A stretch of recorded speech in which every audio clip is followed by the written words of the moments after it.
Atención, atención. Radio TV Liberación, Miguel Enríquez, desde algún lugar de Chile. A 5 años del 15N, del gran fraude de la clase política.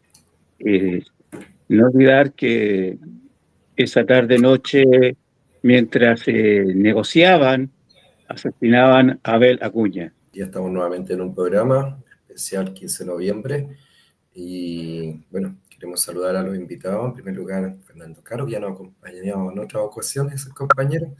Se ve ahí detrás de la Radio TV Liberación, pero ya va a estar al otro lado visible. Siempre atento al compañero, siempre con sus comentarios atingentes y muy agudos, lo cual se agradece porque en este momento el tener una postura que es ambivalente es justamente lo que nos llevó a esto. Estamos también con Ana es psicóloga, ella estuvo de lleno como brigadista en el estallido social, o rebelión, mejor dicho, como algunos queremos decir, y estuvo sobre todo trabajando en Plaza Dignidad y en La Hormiga. María Rivera, abogada, ¿no? Bien conocida, y además de eso con hartos temas contingentes que no solamente atañen a lo que es el estallido social, la rebelión, sino que incluso situaciones que han ocurrido previo a eso y posterior, yo que tiene secuela hasta el día de hoy, que nos va a comentar María. Y finalmente Eduardo Bernal, él es oriundo de La Hermida y tiene una trayectoria en cuanto a documentar la memoria, pero no desde un punto de vista de la victimización, sino que de la memoria viva, y recientemente ha presentado, en conjunta con Fabián, que reside actualmente en España, él ha presentado un documental respecto a los pobladores de La Hermida, también ha tenido un proyecto respecto a todo lo que es vulneración, ¿cierto?, de violencia en estados de emergencia, ¿sí? Así que y con eso ya damos el vamos a este nuevo programa. Hoy día lo que nos convoca es el 15 de noviembre, ¿no?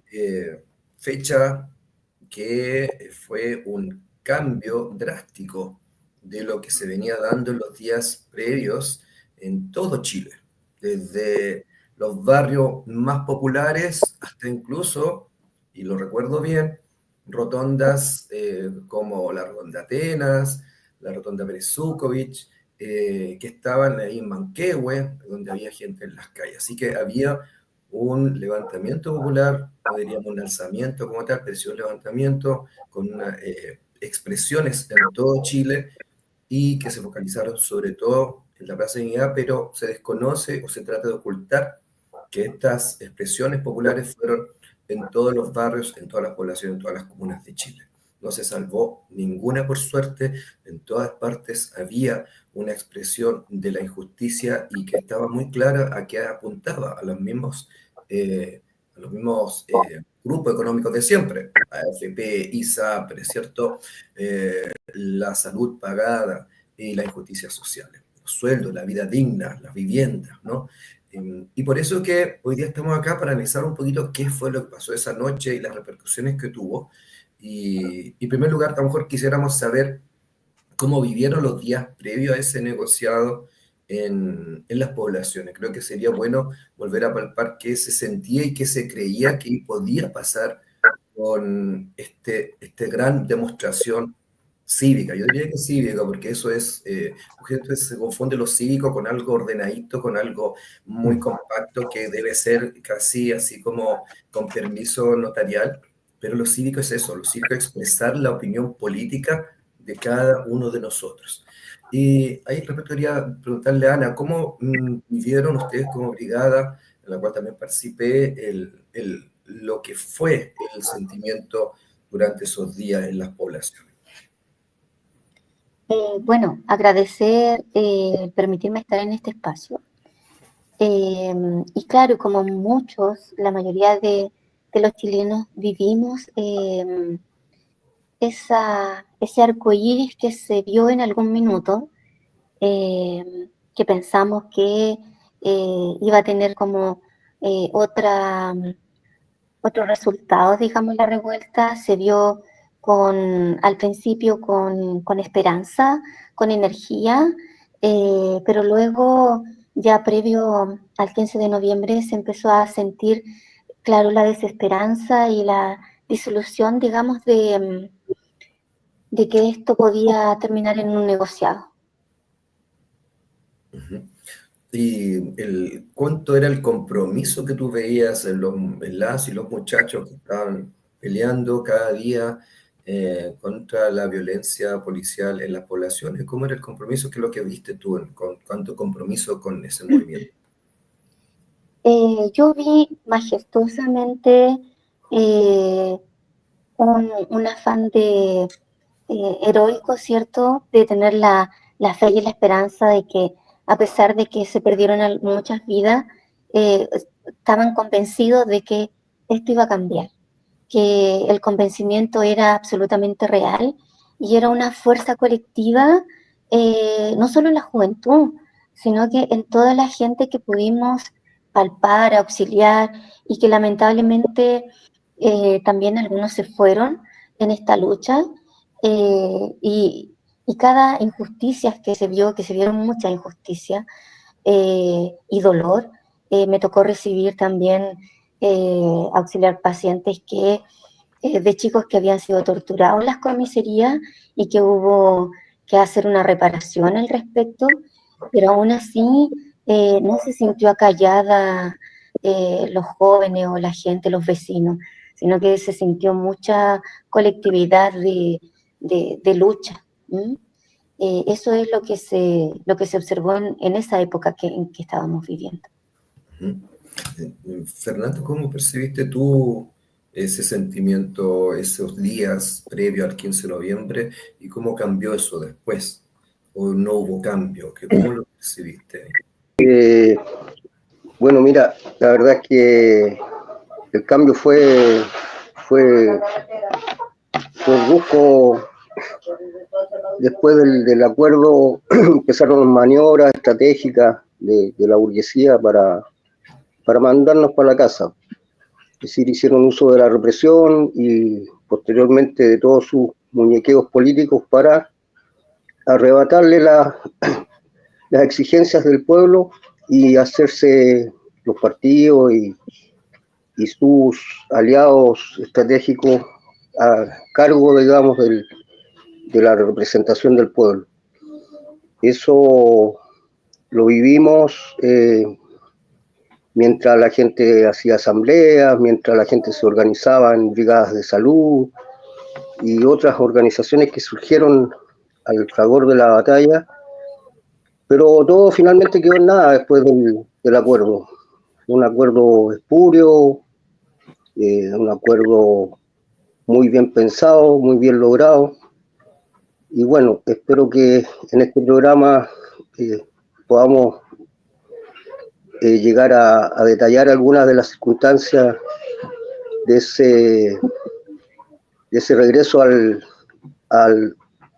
pueblo dormido. Muchos queríamos que no se durmieran, pero nos hicieron dormir a la fuerza. María Rivera, ¿y cómo lo viviste tú a nivel del trabajo que a diario realizas en ese periodo? ¿Qué recuerdas tú? Lo que más significativo fue en ese momento. Eduardo, mientras María arregla el tema del micrófono, porque si apareces conectado, pero no se escucha, ¿ya? Eduardo, tú estabas dormida, ¿cierto? Estabas haciendo también trabajo de memoria. Cuéntanos un poquito de eso. ¿Qué era que ese trabajo de memoria? ¿En qué consistía? Y que finalmente terminó en un trabajo documental muy hermoso. ¿Me escuchan? Sí, Sí. ya, perfecto. Oye, mira, yo sí, pues efectivamente yo me crié en la población La Hormida y claro, efectivamente desde hace un rato nosotros veníamos realizando un trabajo de recuperación de memoria histórica en función también de estos procesos más más arraigado en la clase popular. Pero, ¿sabes? Mira, a mí hay un elemento importante que creo que hay que resaltar. Yo creo que, a mi entender, aquí hubo un proceso político social que fue silenciado, fundamentalmente.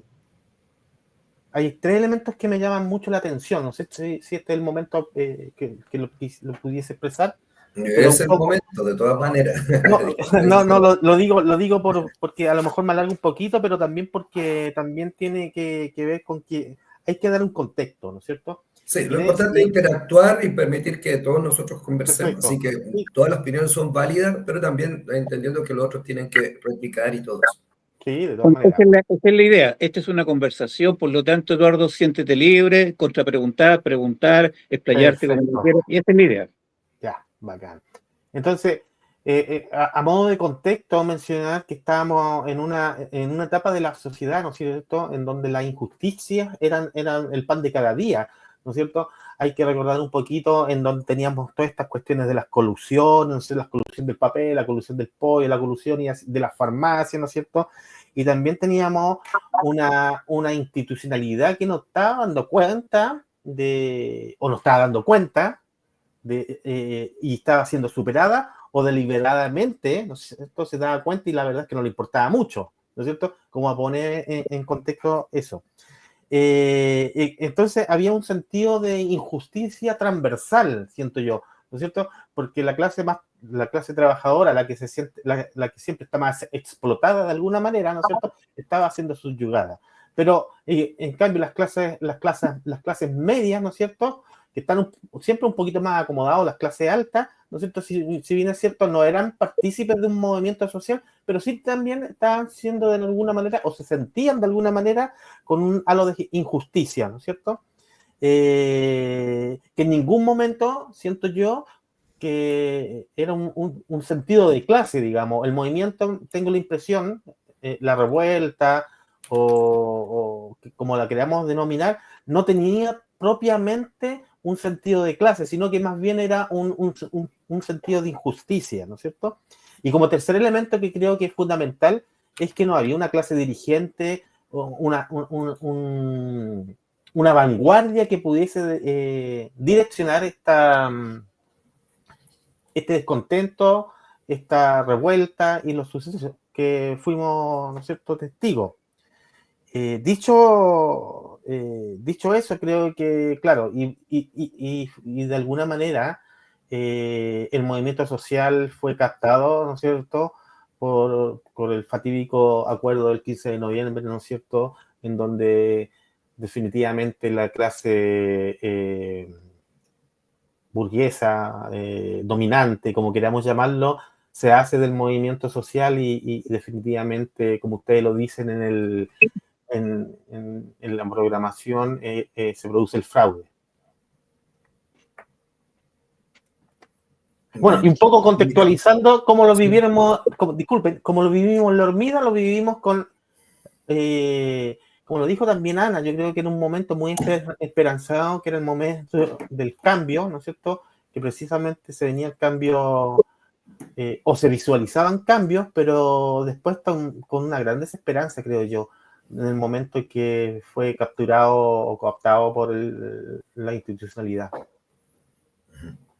Justamente había un cambio total después del 15, por eso esta fecha es tan importante, a pesar de que algunos tratan de acallarla. Mira, Eduardo, creo que, y Fernando, creo que apuntaron lo correcto, es hasta dónde dimensionamos cuán profundo políticamente era este movimiento. Yo creo que ahí hay que estar muy claro hasta dónde se llegó, hasta dónde no se llegó. Sin embargo, sí se llegó muy lejos, ¿sí? Sí estuvieron contra las cuerdas, y eso es real. Lo que no hubo fue conducción política de una organización. Ahora, también hay que dimensionar que ese 15 de noviembre se decide definitivamente que los militares iban a ayudar a reprimir este movimiento. Entonces, hay una dimensión de fuerza absolutamente desconocida desde el 73 hasta el 89, 90, ¿no?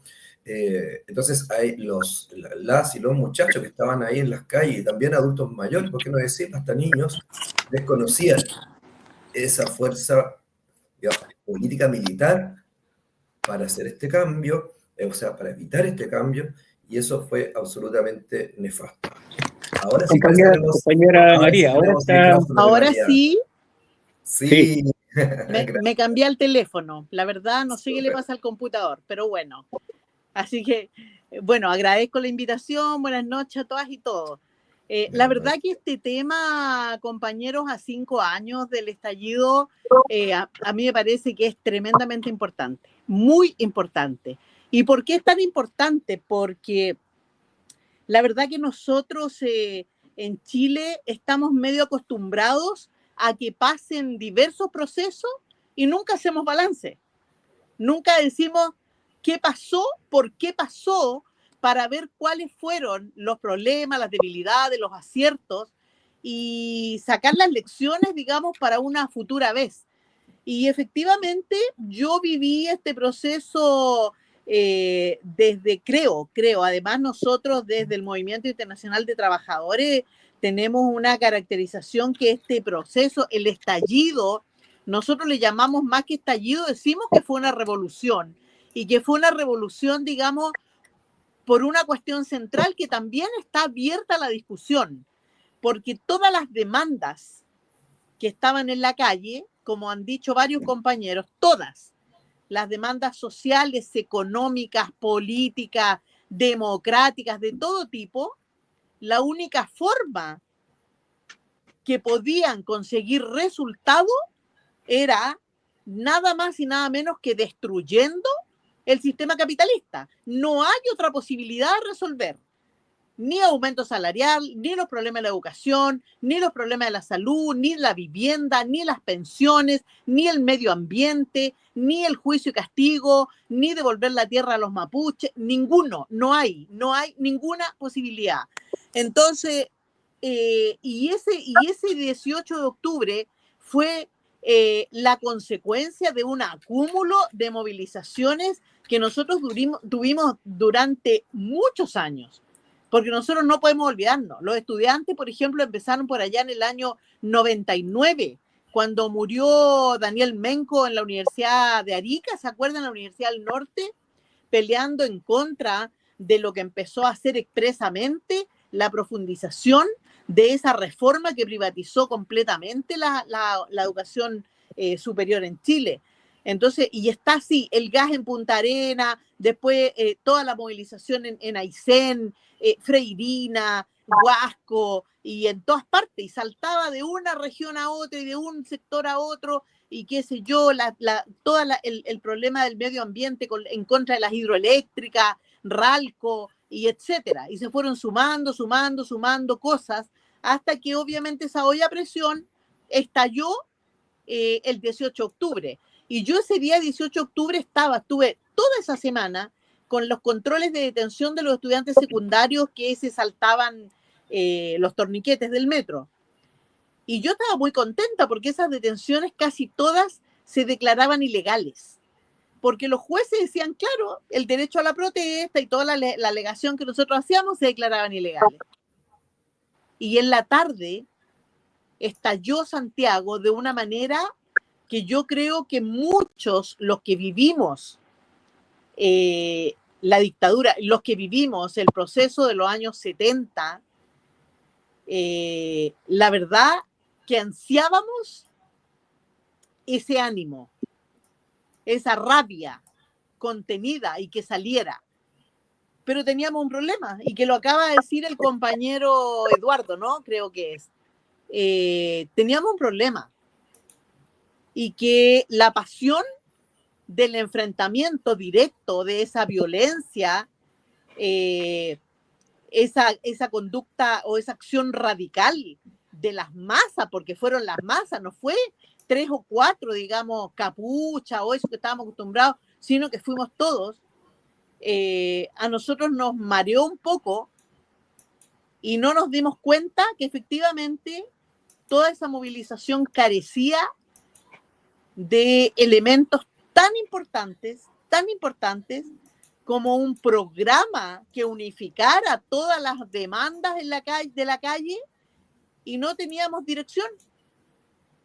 Entonces, cada uno peleaba o luchaba o enfrentaba a la policía, a la represión, a los políticos, no sé, todo, pero cada uno sin darse cuenta que no logramos hacer un solo petitorio que nos unificara a todos para pelear en contra de ellos.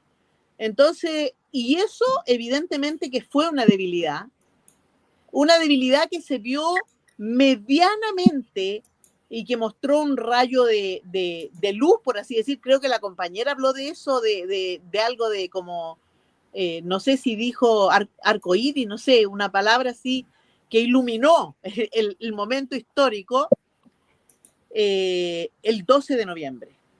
Yo creo que 3 días antes de este acuerdo espurio, de este acuerdo que fue la solución que encontró el gran empresariado a través de los partidos tradicionales, ese llamado a huelga general que lo tomó muy poco trabajador organizado, que no pararon ni todos los mineros, ni todas las industrias, pero hubo un paro y hubo varios, yo no sé si ustedes se acuerdan, pero hubo varios ataques a los cuarteles en varias regiones, comisarías atacadas.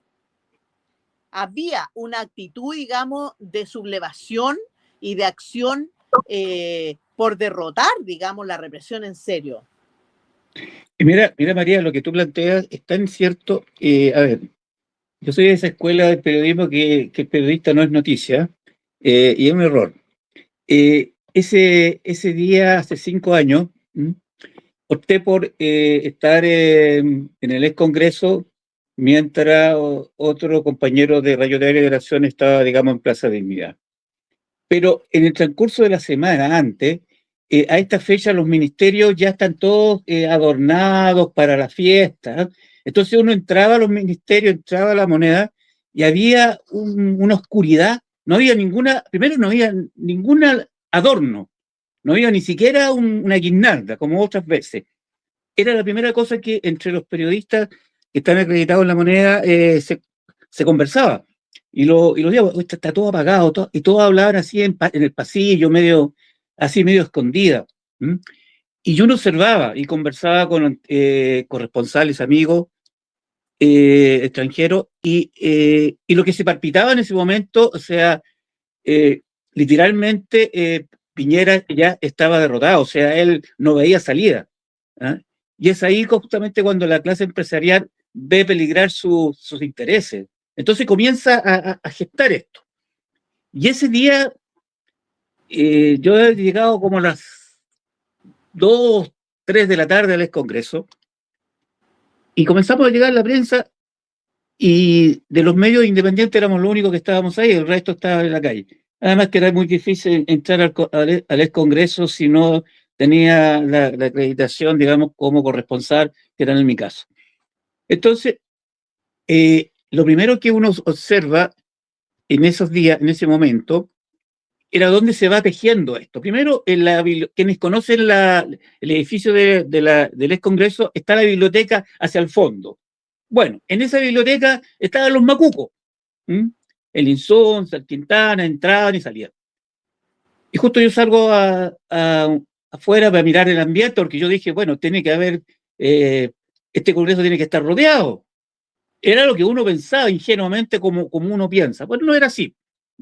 Porque el fetiche ya de la Plaza de Dignidad se había instalado, por lo tanto todos estaban en la Plaza de Dignidad, en vez de estar rodeando el Congreso. Había algunas pancartas, había algunas compañeras y compañeros, pero eran muy pocos. Y en eso entra Yarson con Boria, y entran muy así como diciendo, aquí veníamos representando, aquí como, venían con mucha pachorra ahí.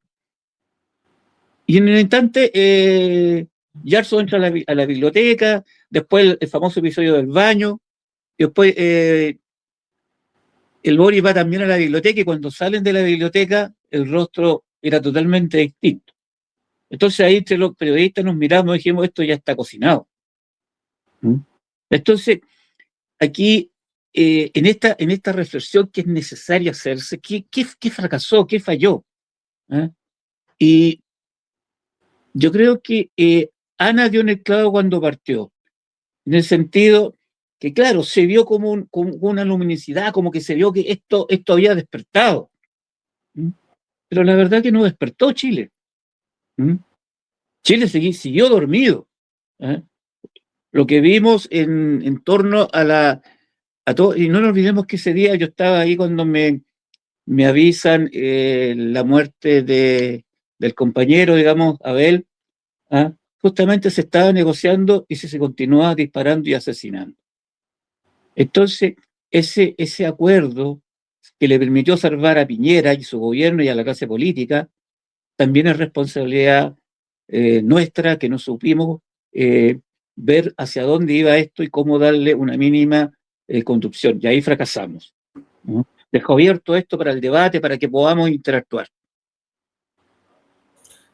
Mira, sí, concuerdo en que no había, yo creo que estamos todos más o menos claros que no había una conducción política unificada de parte de la izquierda, de parte de la clase obrera, los trabajadores, y sin embargo, creo que hablar como de fracaso, para mí me hace harto ruido en el sentido de que efectivamente fueron necesarios militares para reprimir. Entonces, es como, claro, la Unidad Popular fracasó en su visión política de no solo no anticipar el golpe, porque Miguel Enrique ya lo había mencionado, eso lo tenía súper claro, sino que no prepararse para el golpe militar. Entonces, pero una cosa es el fracaso de un movimiento y otra cosa es también la represión que logró finalmente aplacar eso. Así que ahí tenemos diferentes visiones. Sin embargo, estamos claros que si en algo pudo haber sido la llave que no cuajó, digamos, que no abrió, que era la unidad de la clase trabajadora. Eso sí que no se vio. Y concuerdo sí con Armando, y a lo mejor ahí abro la palabra, es que se focalizó en la plaza, ¿cierto? Dignidad, toda la poca o pobre resistencia que puedan tener las y los muchachos. Y eso sí fue cierto, ¿sí? Olvidando los territorios que aparecieron después, cuando ya el 15 de noviembre se produjo y cuando de repente en Lo Hermida veíamos, ¿no es cierto, Eduardo? Veíamos de la gente que después estaban apoyando, no a lo mejor en la primera línea, pero apoyando el movimiento, después estaban sentados en el pasto tocando guitarra, leyendo la Constitución. Los que pasaban por ahí sabíamos que eso no iba a llegar a nada. Sin embargo, ahí estaban, ¿se fija? Entonces, ahí donde yo creo que también hay que apuntar a el fracaso. ¿Por qué? El fracaso porque hay gente que vendió esto, que no participó el 15 de noviembre, pero sí participó en el negociado posterior para candidatearse, para hacer una cantidad de actos, ¿cierto?, que respaldaban la institucionalidad negociada. Y estoy hablando ahí, PC, Frente Amplio, organizaciones más pequeñas, ¿no?, que no dijeron, no, nosotros no vamos a firmar nada y no vamos a ser parte de este negociado, pero ahí estaban los primeros candidatos. Entonces, y ahí estaban instalando carpas en los pastos para que la gente se viera la Constitución y no sacarlas de la calle. Entonces, hay que ver quién fracasó y quién nuevamente también le dio la espalda al pueblo. María. Patricio, perdona, se incorpora Patricio de Fuerza Pobladora. Bienvenido, Patricio. Muy buenas noches. Sí, disculpe por la hora, pero estaba recién llegando de una reunión con la organización acá en la población, así que recién me pude conectar, la verdad. Estaba con hartas cosas acá. De este 15N, Patricio, para que eso es lo que estábamos conversando, y esto más que una entrevista es una conversación. Bienvenido, Patricio. Me llama mucho la atención la poca capacidad de aprendizaje que tenemos dentro de la izquierda. Entendiendo a propósito lo que decía Lecer, ¿no es cierto? El proceso truncado que tuvimos en la Unidad Popular, el proceso también truncado y negociado de la salida de Pinochet, no logramos tomar las experiencias como para tener esas mismas experiencias como ejemplo para crear nuevas metodologías de trabajo. Y lo digo porque si uno hace el análisis, dice, a ver, ¿quién está en la institucionalidad en ese momento? ¿Quién estaba en el Congreso? ¿Quiénes son los pseudo representantes del pueblo? Son la clase dominante. son los que están, son los PPD, ¿no es cierto? Son los demócratas cristianos, son los Frente Amplios, son los PC, son los que están, son la nueva clase dominante de alguna manera, y que representan sus propios intereses, no están representando los intereses de la gran mayoría de Chile. Y bajo esa concepción, obviamente que iban a responder a sus intereses porque estaban viendo socavados sus privilegios, ¿no es cierto? Porque lo que se estaba planteando con la revuelta del 19 era que de alguna manera lo que se dijo en Argentina años atrás, que se vayan todos. Y obviamente no se iban a querer ir todos porque dejaban sus privilegios. Hay otro elemento importante que creo que también es la falta de autocrítica que tenemos desde la izquierda. Y cuando yo digo la izquierda, no estoy hablando ni del PC ni del Frente Amplio, estoy hablando de todo este mundo que está fuera del trabajo o todo este mundo extraparlamentario, ¿no es cierto? Que de alguna manera se ha marginado de este proceso parlamentario. Es que no, si bien es cierto, tenemos una ficción o nos pasamos una especie de rollo que somos cientos de miles y en definitiva somos bien poquititos, ¿no es cierto? Metemos harto ruido, ¿no es cierto? Pero somos bien poquititos. Esa misma ficción nos pasamos en el 86, cuando el Frente Patriótico dice el año decisivo, ¿no es cierto? Y un par de destacamentos que teníamos ahí y la verdad es que no respondían al clamor de las masas.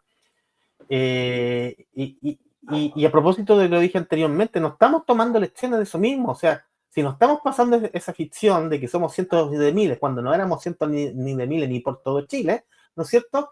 ¿Cómo construimos ese proceso más radicado en la base popular, que no hemos hecho, que no lo tenemos, que son un par de juntas de vecinos, ¿no es cierto?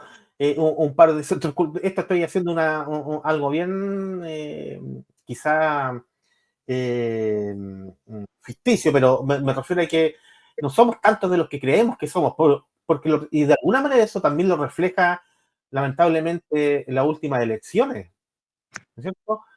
Donde la derecha y la pseudoizquierda están siempre en este proceso binominal permanente de fuerza, ¿no es cierto? Que se reparten las municipalidades, ¿no es cierto? Hay 5 concejales de un lado y 5 de otro, pero en definitiva no hay una mayor fuerza que esté disputando esos espacios de poder. Y por eso digo que es una ficción que no hemos pasado permanentemente como izquierda. Y lo otro es que tampoco, y lo digo desde la autocrítica, porque es una conversación que por lo menos yo me hago constantemente, es una pregunta que también nos hacemos algunos compañeros, es que ¿cuál es el trabajo territorial que estamos haciendo muchas veces? ¿No es cierto? Sé que hay muchas instituciones o hay muchas organizaciones sociales que hacen un esfuerzo primordial, pero es que yo voy al centro a hacer una manifestación y somos los mismos que estamos en Peñalolén, y voy a la Villa Grimaldi y son los mismos que estamos en Conchalí. Entonces al final somos poquitos y yo creo que no nos hemos hecho eco de esa realidad. Cuando nos hagamos eco de esa realidad, quizás y empecemos a hacer un trabajo más de profundo. Y obviamente significa un gran esfuerzo desde las izquierdas parlamentarias. Y por eso yo lo llamo que es un error garrafal en términos de ficción, porque constantemente nos estamos pasando ese rollo que pareciera que fuéramos cientos de miles, como la canción, ¿no es cierto? Pero no lo somos. Oye, yo quisiera plantear una diferencia con el compañero. Yo creo todo lo contrario, creo que a nosotros se nos invisibiliza, hay los sectores más reaccionarios en Chile son negacionistas y desconocen toda nuestra historia, nuestro pasado. Estas luchas no comenzaron en octubre del 2019. Como decía la compañera María, vienen de mucho antes y tenemos muchos compañeros muertos en el camino. Esta es una etapa, un proceso que se madura y cada cierto tiempo se vuelve a repetir. Lo que decía el compañero de que Miguel había anticipado los hechos del golpe de septiembre del 73, es así. Y su último discurso nos pidió claramente que nos preparáramos para la lucha que se venía. Muchos hemos sido consecuentes con ese caminar, pero lamentablemente en Chile, y aquí voy al punto que plantea el compañero, hemos sido cooptados políticamente por los mismos sectores de siempre, los sectores reformistas, que desarmaron al pueblo y dejaron solo a Allende enfrentar a los golpistas, y hoy día nos vemos ante esa misma realidad. Nos vemos ante una unidad social que se dejó manipular por los partidos. Luego surgió una lista del pueblo que no era del pueblo, no era representativa de nosotros, surgió así como entre gallo y medianoche, y la opción siempre fue la vía electoral. Y los que estábamos en la calle, compañeros, no estábamos por esa vía electoral, estábamos por la vía de la acción y estábamos por la vía de que se fueran todos. Esa era la alternativa para nosotros como pueblo, porque ya estábamos más que hartos de las situaciones que se vivían. Eran claramente situaciones que nos planteaban, las contradicciones de clase eran evidentes, como lo son hoy día. Hoy día son más claras que nunca, por el caso Hermosilla, con toda esta burguesía, ¿no es cierto?, que está más que podrida, pero sin embargo sostienen el poder en sus manos. Y lo sostienen porque tienen toda la institucionalidad burguesa a su servicio. Los tribunales, los aparatos represivos del Estado, está todo al servicio de ellos, del poder dominante. Y nosotros todavía creemos de que desde el interior de esa institución que está absolutamente podrida, podemos conseguir algo. Y mientras no tengamos claridad, compañeros, de que esto se va a cambiar solamente el día en que la gente logre prepararse para esto, para salir a la calle y hacer lo que hay que hacer, compañeros, de una vez por todas. No podemos seguir repitiendo la historia, no podemos seguir creyendo en que esta institucionalidad nos va a decir que bueno a nada de lo que pida el pueblo, compañeros. Nada, absolutamente nada de lo que nosotros pidamos van a decir que bueno, jamás. Ellos tienen claridad de su posición política, defienden a su clase, defienden sus privilegios, defienden lo que tienen. Sin embargo, nosotros no entendemos eso y creemos, porque somos cooptados, repito, por estos sectores reformistas, estos sectores vacilantes, estos sectores tibios, que nos vuelven a enrolar dentro de la agenda burguesa y nos vuelven a meter a participar de su agenda, ¿ya? Y claro, obviamente que en las elecciones jamás los vamos a derrotar, compañeros, jamás. La acumulación de fuerza de ellos pasa por el control de los medios de comunicación, etcétera. Ese diagnóstico ya lo tenemos. Tenemos que tener la claridad hoy día de que, por ejemplo, el CERVEL, que es una institución que se supone, ¿no es cierto?, medianamente transparente, no lo es, ya que todos los datos, o sea, el conteo de votos pasa a instituciones, a agencias privadas, particulares, y ya sabemos lo que pasa en Chile con la manipulación de estos grupos que son manejados por intereses económicos. ¿Quién nos dice a nosotros que los conteos de votos son realmente transparentes? Yo no quiero con esto decir, compañeros, que la alternativa nuestra se ciegue a la posibilidad algún día de hacer una democracia participativa, una democracia de verdad.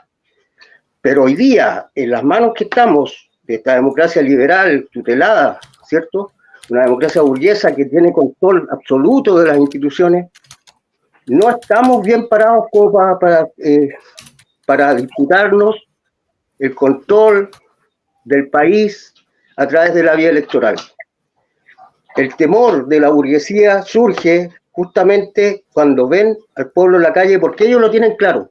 Ellos saben de que las posibilidades del pueblo están ahí, demostrando su fuerza en masa. La masa, cuando salió a la calle, Ellos lo dijo la Cecilia Morel, dijo, vamos a tener que entregar ciertos privilegios. No tuvieron que hacerlo, ya que estos sectores justamente son los que se sentaron a conversar con ellos y llegaron a este pacto, llegaron a esta firma de este acuerdo. Boric conversó con Coloma y se pusieron de acuerdo en esto.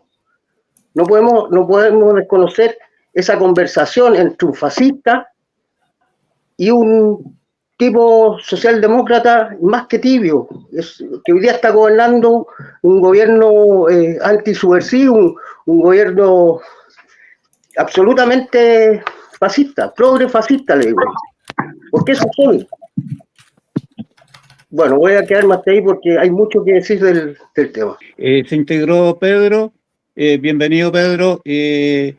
Adelante, sigue Eliezer aquí con esta conducción de este programa. Oiga, ¿les gusta el fondo? ¿Les gusta el fondo que tienen?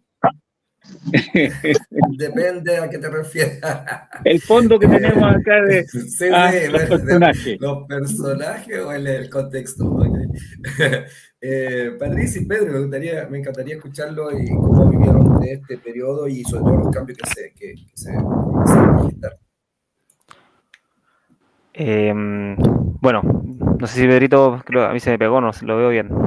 Pedrito. Se pegó Pedro. Dale más. Ahí Dale, le doy yo. Le doy yo entonces. Problemas técnicos aquí. Sí, dale nomás. Bueno, le doy yo entonces.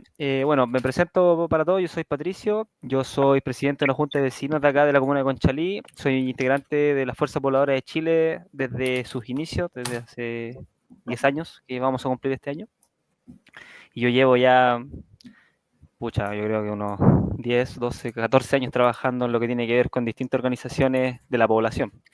Partí yo desde muy pequeño en talleres de niños, organizaciones juveniles, he participado en comités de allegados y actualmente estoy presidiendo una junta de vecinos acá en la comuna de Conchalí, en la población de La Palmilla, en la junta de vecinos Manuel Rodríguez, para que presentarme un poquito.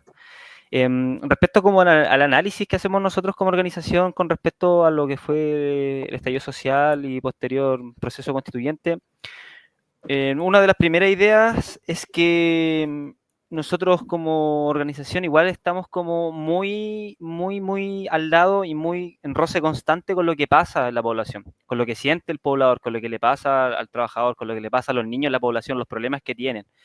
Entonces para nosotros era muy evidente ver que estas cuestiones que tienen que ver como con las demandas que tienen los pobladores, primero tiene que ver con un cúmulo de malestares que desde generaciones pasadas, la mía incluso, no se habían resuelto. Por un lado, este cúmulo de malestar social, si se quiere, o de demandas no resueltas, ya se hacía demasiado evidente que la institución no daba respuesta. Por otro lado, tenemos que hay un montón de situaciones que ya de legitimidad que tenía toda la institucionalidad política, aparte de estos eventos y otros chascarros y otros tipos de, no sé, cómo llamarlo, como situaciones que delegitimaban aún más a la clase política, veíamos que había un tipo de leyes o una forma de hacer justicia para los pobres y para los ricos. Nosotros cuando estábamos protestando por los pobladores sin casa, con piedras, palos y guanacos nos recibían y sin embargo de cuello y corbata podían robar muchos. Yo veo que ahí ciertamente se abre una posibilidad de irrumpir en el escenario nacional, pero a mí lo que me cuesta ver es que efectivamente, y esto lo digo con toda la autocrítica, es que no tuvimos la capacidad suficiente para conducir ese proceso. Y lo digo así humildemente porque yo creo que a pesar de que fue un evento importante dentro del escenario nacional y dentro de la historia de este país, no se logró poder conducir eso hasta donde creo yo debería haber llegado. Claramente después este movimiento y todo lo que tiene que ver con el estallido social mismo, se le da una nueva direccionalidad, que tiene que ver con el proceso constituyente, que tiene que ver con construir nuevamente una nueva institucionalidad en el fondo, una carta magna que se nombró en su momento, una nueva constitución, etcétera, pero que se dejó bajo la mesa todas las demandas del pueblo. Y eso es algo que una lectura que nosotros hacemos que es fundamental, porque en el fondo nosotros nunca vamos a creer que esto fue una ganada, aunque si hubiera una nueva constitución, que haya sido una ganada para el pueblo, que haya sido una ganada para los pobladores, porque en realidad no respondía a ninguna de las problemáticas, primero. Segundo, no representaba es cierta y en lo que tiene que ver cómo vive hoy día el poblador y las problemáticas que tiene, y la forma que vive y cómo se relaciona con la gente y cómo se relaciona entre los mismos pares, los problemas sociales que tenemos dentro de nuestras mismas poblaciones incluso, que no se iba a resolver con eso. Y aún más cuando vemos que las personas, como estaban comentando recién ustedes, en ningún caso tampoco representan a la mayoría de los pobladores del país. En ningún caso son gente que, aunque pudieran ser pobladores que participaran en ese proceso, ya estaban participando en un proceso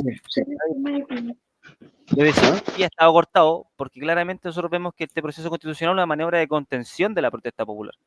En ningún caso era para poder cimentar las bases para una nueva sociedad o para poder acabar con las injusticias que vivimos a diario. Eso nosotros teníamos claro del minuto uno que no iba a pasar.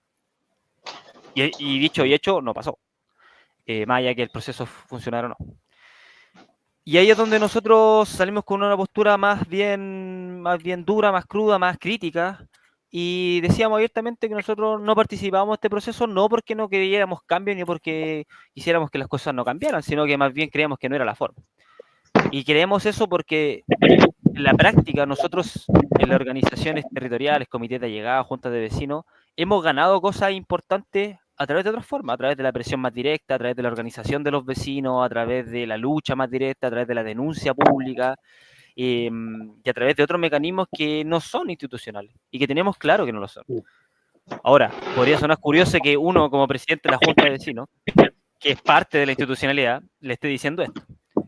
Pero ¿qué es lo que pasa? Que nosotros decimos, bueno, pero hay que tomar esos espacios precisamente para poder transformarlos y hacer que estas cuestiones sirvan realmente a las necesidades de la gente y realmente a las necesidades de los pobladores. Y lo digo bien autocríticamente porque nosotros hace un tiempo tuvimos muchos problemas como Junta de Vecinos que veíamos que no tenían esa línea. Y que veíamos que en momentos como, por ejemplo, el estallido social, la pandemia, los problemas económicos que han habido estos últimos años, los problemas de las alzas, claramente, si nosotros respetábamos este marco institucional, no podíamos dar ninguna respuesta. No podíamos dar ninguna respuesta a los pobladores. Y es por eso que nosotros somos como bien críticos en la forma en que nosotros hacemos las cosas, incluso. Y ahí es donde desde todo este proceso que se armó, nosotros hemos apuntado a denunciar esto públicamente, a denunciarlo, a sacar declaraciones, a hacer campañas de propaganda, incluso si es necesario hacer algún otro tipo de manifestación, en el marco de poder denunciar y decirle a los pobladores que esto es una farsa, que el proceso constitucional no les va a servir, que nunca les sirvió y que simplemente les servía a las clases que hoy día están en el poder. Ahí nos hemos encontrado con un largo camino de otras organizaciones y de otros compañeros y compañeras que nos hemos encontrado ya sea en discusión, en reuniones o en la misma calle protestando, pero que hemos sabido salir adelante fortalecidos porque la experiencia y finalmente las cosas que han pasado de alguna u otra manera, más o menos, nos han dado la razón. Nos han dado la razón de que no había que confiar en un proceso constitucional, que nuevamente esta cuestión iba a apuntalar a los mismos de siempre, a la misma clase política y a los mismos dueños de este país, con distintos rostros si quieren, pero que finalmente respondían a sus mismos intereses. Y con respecto como al último que también estaban comentando de como las experiencias que hemos tenido, bueno, yo particularmente soy bien nuevo en lo que tiene que ver como con cuestiones más políticas como de la Unidad Popular que se estaba comentando delante. Yo no nací en ese periodo, desconozco cómo se vivió con lo que fue el movimiento de izquierda revolucionaria MIR, con el Frente Patriótico. Yo sí he leído muchas cosas, pero nunca lo he vivido, no lo viví, nací después yo. Pero sí yo siento que nosotros, y esto lo digo con toda propiedad como desde los jóvenes, nacimos en un marco donde efectivamente el luchar era una cuestión rara, porque uno decía, pucha, no sé, pues vamos a protestar o vamos a hacer una cuestión para mejorar la plaza o cuestiones, no sé, que no hay planta. Y nosotros como jóvenes salir a luchar era una cuestión que nos criticaban, así decían, no, pero tú eres muy niño, no sabes lo que costó esto. Y en verdad a mí, y respetando todo lo que pasó en la historia, me pasaba que yo decía, bueno, pero ¿qué tiene de malo que yo tenga mi opinión, mi posición al respecto y que yo quiera luchar por algo que yo encuentro que es justo? Yo particularmente me siento que aporto en esta organización desde esa cuestión y desde mi posición y desde lo que nosotros hacemos como organización, siento que representa esta cuestión de multiplicarnos, de poder proyectar nuestra idea, de que más organizaciones y más personas estén organizadas y luchando, que yo creo que es algo que hoy día que no existe hoy día, o sea, hoy día el poblador desde su concepción, desde su rutina, no ve una opción para que colectivamente cambien las cosas. Yo creo que por un lado, por la experiencia que han habido, por ciertas organizaciones que en su momento representaban a ciertos sectores más populares, como el movimiento estudiantil, entre otros, que terminó siendo una catapulta para puestos políticos finalmente. Pero también vemos que hay un montón de problemas en nuestro mismo pueblo. Vemos que hay problemas asociados a relaciones sociales, que hoy día la gente no se junta para resolver sus problemas, que hoy día cuesta que la gente pueda salir a luchar y a reclamar lo que creemos que es justo.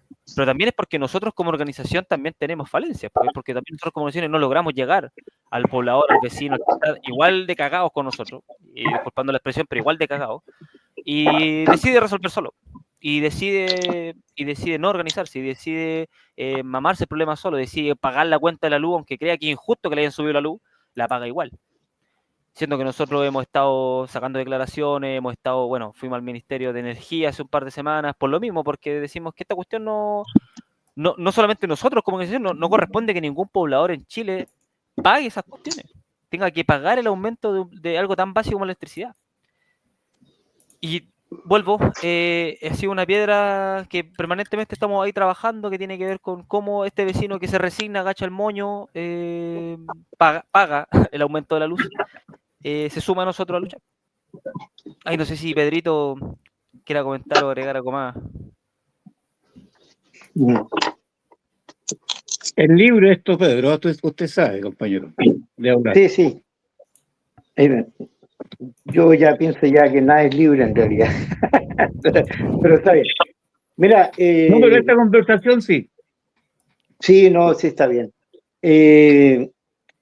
Bueno, yo creo que yo me perdí un poco, estoy con algunos problemas técnicos, pero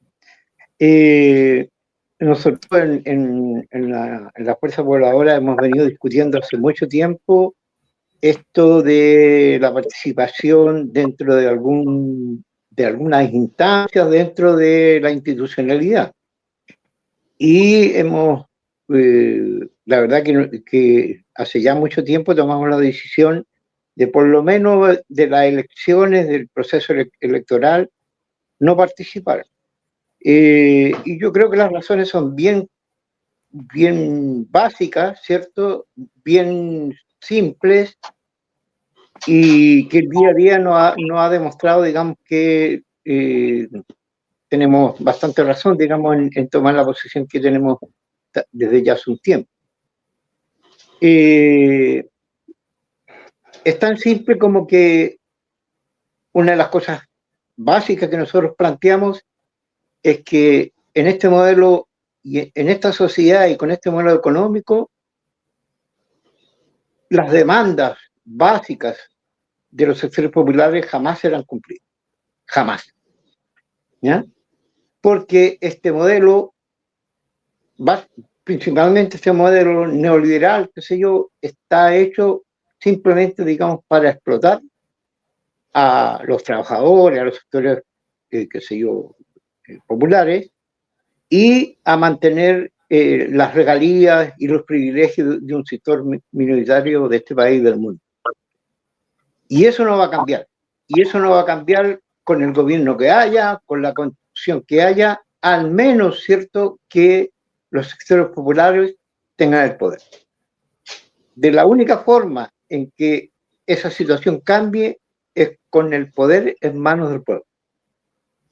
Y para eso hay que trabajar, para eso hay que desarrollar organización, proyectos, hay que organizar a la gente, hay que levantar las demandas, y en eso estamos. ¿Ya? Indudablemente no tenemos ni por cercanía las fuerzas necesarias para lograr eso. Pero por eso luchamos, por eso nos organizamos, ¿ya? Y la realidad concreta de todos los días nos ha dado la razón en términos de que esta institucionalidad, por donde se mueva, ya sea el PC, el Frente Amplio, los socialistas, quien sea, de la élite política, simplemente lo que hacen es mantener las leyes o mejorar las leyes, ¿cierto? Y todo el conglomerado, toda la organización del Estado para que continúen, ¿cierto? Los sectores populares siendo explotados y continúe, digamos, el enriquecimiento de los sectores que ya conocemos bastante bien. Esa es la realidad, es concreta. Trabajar y llevar este mensaje, este discurso a los sectores populares hoy día se nos hace difícil, ¿ya? Pero hay que hacerlo. Es el único pueblo que tenemos, no hay otro. No hay ningún otro pueblo. Este pueblo que hoy día está permeado, digamos, por los antivalores del capitalismo, este pueblo que tiene miedo por los años de dictadura, qué sé yo, y por los años de represión que han habido también con estos 30 años o más de la concertación y del Pinochet y de, qué sé yo, y de todos los que han pasado por la presidencia y por el gobierno.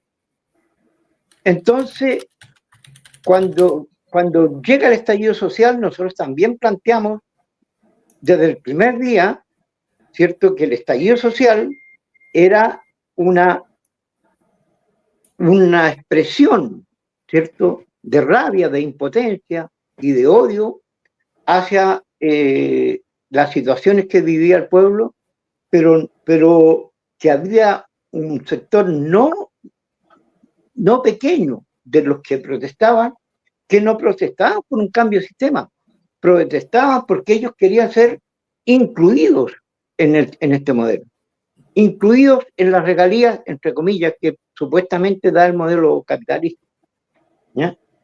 Ellos protestaron porque se sintieron engañados por este modelo, ¿ya? Entonces, en esa situación en donde no había un proyecto concreto, ¿cierto? No había organizaciones del pueblo con la capacidad y como para conducir o para, no sé, desarrollar una lucha que realmente fortaleciera las organizaciones y los proyectos políticos del pueblo, ¿ya? Y lo que pasa el 15 de noviembre, ¿cierto?, es simplemente un reacomodo, ¿cierto?, del bloque en el poder para poder enfrentar no tanto el estallido social, sino que para poder enfrentar la crisis política, ¿cierto?, y de gobernabilidad que había en ese momento y que todavía existe en el bloque en el poder. Ellos tienen, porque no logran, ¿cierto?, tener un pueblo tranquilo, que esté todo achatado. Ya cada día, digamos, hay más expresiones, por un lado de rabia, pero también también aprendió los sectores populares, ¿cierto?, a organizarse, a comenzar a hablar de proyectos, a hablar de política, a hablar, qué sé yo, de otras, de cosas que hasta ese momento eran como tabúes. Entonces, y nosotros sacamos una consigna que decía: yo no voto, me organizo, ¿ya? Porque el votar, vuelvo a decir, no nos da ninguna garantía, ¿cierto?, de que hayan los cambios necesarios, digamos, para que la gente tenga una vida digna, qué sé yo, y logre tener, qué sé yo, una vida en donde sus demandas básicas estén digamos, logren vivir con sus demandas básicas logradas. Y eso nos hace ver a nosotros que es necesario trabajar y desarrollarse en nuestro pueblo, nosotros mismos. Tenemos que trabajar, qué sé yo, y tenemos que estar en las poblaciones, tenemos que estar en los centros de estudios, tenemos que estar en los centros de trabajo, y es ahí donde hay que organizar y levantar, digamos, qué sé yo, con la más rapidez posible, digamos, un proyecto y una fuerza capaz de enfrentarse con decisión a este modelo y a sus representantes. Y yo no sé qué más decir al respecto. Yo creo que esa es la tarea hoy día, ¿cierto? reconstituir o construir un movimiento popular, que todos lo dicen, pero pocos lo hacemos, ¿ya? Porque el movimiento popular está formado por el pueblo. Entonces, con el pueblo, en el pueblo y desde el pueblo es donde deben hacer ese movimiento, ¿ya? Gracias, Pedro. Yo el otro día, estaba en una... disculpa, Pedro, estaba en una Ana te discusión. quiere dar una réplica o una también opinión. Sí, solo terminar. Para decir que yo el otro día estaba en otro foro internacional, qué sé yo, y en donde hablaban mucho de la vanguardia, la necesidad de la construcción, de la vanguardia. Y yo decía, pero si la vanguardia se crea en el pueblo, no se crea en otro lado.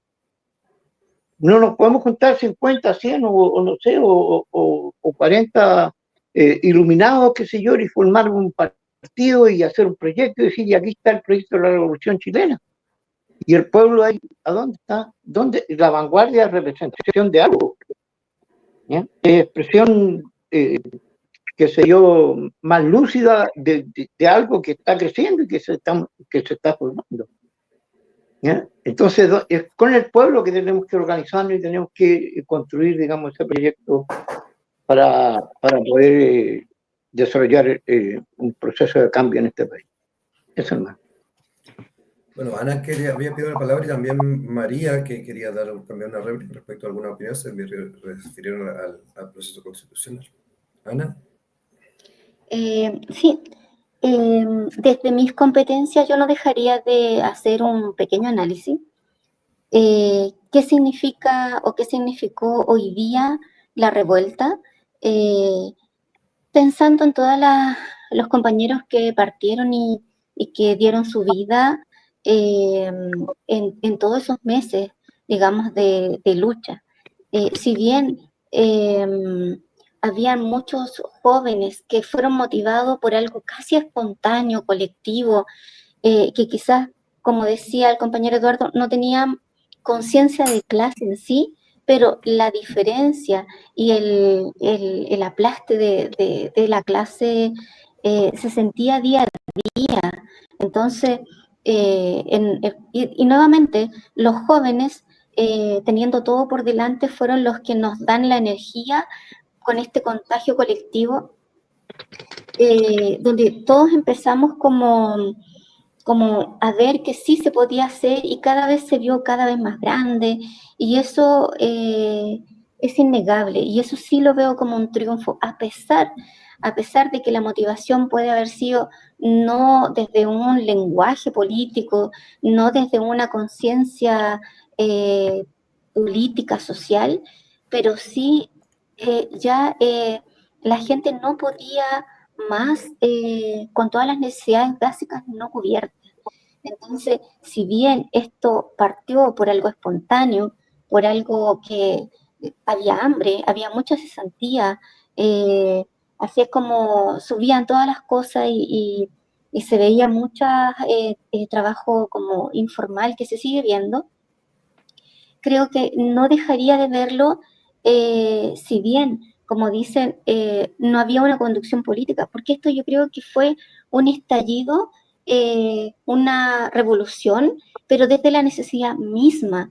Y el sistema es como que si estuviéramos en una piscina ahogados, pudimos salir, que fue el despertar de ese octubre, pero luego yo lo veo como sociedad que quizás en noviembre nos volvieron a hundir porque nos dimos cuenta que en realidad no se podía cambiar estas cosas de base, pero sin embargo, creo que es importante que cambiar el lenguaje, así como el sistema tiene poder que quizás no todos dimensionamos y son muy pocos los que quizás podemos decir, no, yo no voy con la masa, pero hay que aterrizar el lenguaje. El lenguaje político también aleja a la pobladora, aleja a los jóvenes.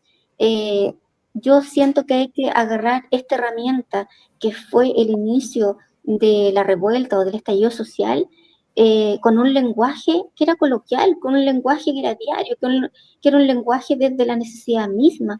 Recuérdense cuántas ollas comunes habían si no había para comer. Entonces, yo creo que eso es un aprendizaje que nosotros debemos de considerar de aquí para adelante, o sea, acercarnos, quizás nosotros que tenemos quizá un conocimiento, no sé, desde el punto de vista más político, pero hay que acercarse a la gente así como la burguesía tiene herramientas como TikTok, ¿cierto? Que los niños están, los jóvenes, metidos muchas horas. Eso fue un adormecimiento y nos siguen adormeciendo por las mismas necesidades que hay. Entonces, si bien nosotros podríamos pensar, claro, la gente es individual, se olvida, nuestro pueblo no tiene memoria, pero claro, también no podemos negar que este mismo sistema hace que nos vuelva a hundir la cabeza en esta piscina de necesidades. Entonces, yo creo que eso es algo que quizás tendríamos que considerar, y lo veo como un análisis válido como para ver cómo nosotros podemos aportar desde nuestro lugar, ¿cierto? Desde nuestra población. Y yo que vi tanta desesperanza frente a algo que evidentemente no se podía llegar a muchos cambios, pero de cierta manera la comodidad también hace que creamos, o mucha gente crea o cree en lo que es reformista.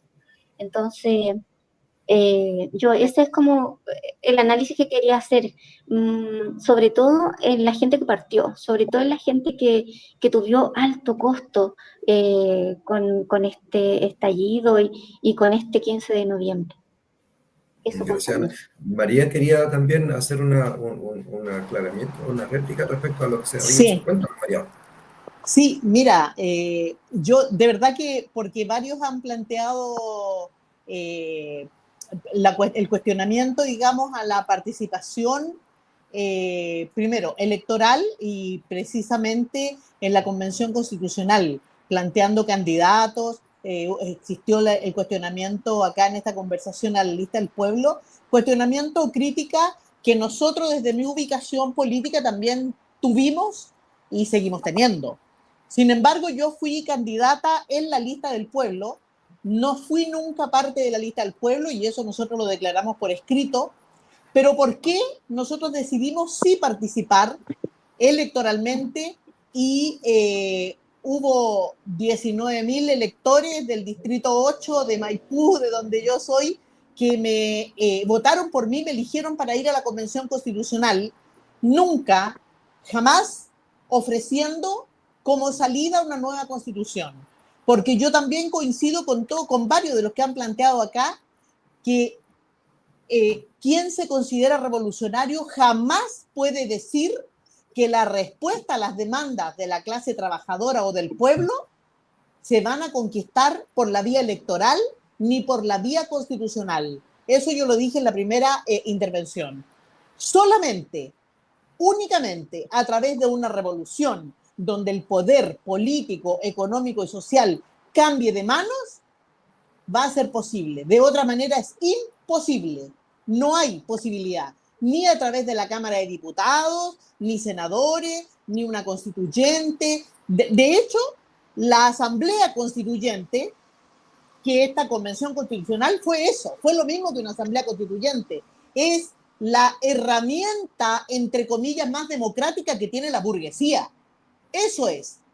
No es una herramienta popular, ni a favor, ni favorable, digamos, a las grandes masas. No es eso. Es una herramienta burguesa. Pero ¿por qué yo como revolucionaria defiendo la posibilidad de participar en eso y tengo diferencia con los compañeros que dicen que hay que marginarse?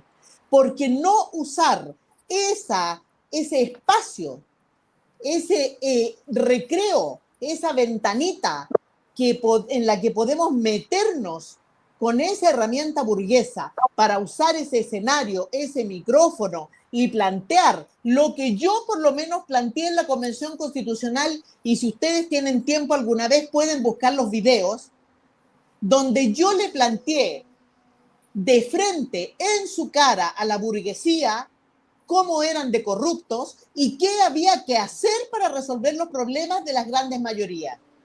Que había que expropiar a la gran burguesía, que había que expropiar los bancos, la industria, devolver la tierra a los mapuches, terminar con las forestales, con la privatización de la educación, etcétera, etcétera, etcétera. Y que para eso yo por lo menos convoqué, y que fue un escándalo, compañeros, una semana entera en la televisión y los periodistas y los grandes empresarios vueltos locos, invitándome, querían que yo fuera a los programas de televisión, cuestión que no hice, porque yo planteé la norma dentro de la convención, una norma que se llamó por una asamblea de trabajadores y el pueblo plurinacional, sin la participación, y lo dije expresamente, sin la participación de la cúpula del ejército, ni de las policías, ni de las iglesias, ni los grandes empresarios, ni los políticos profesionales.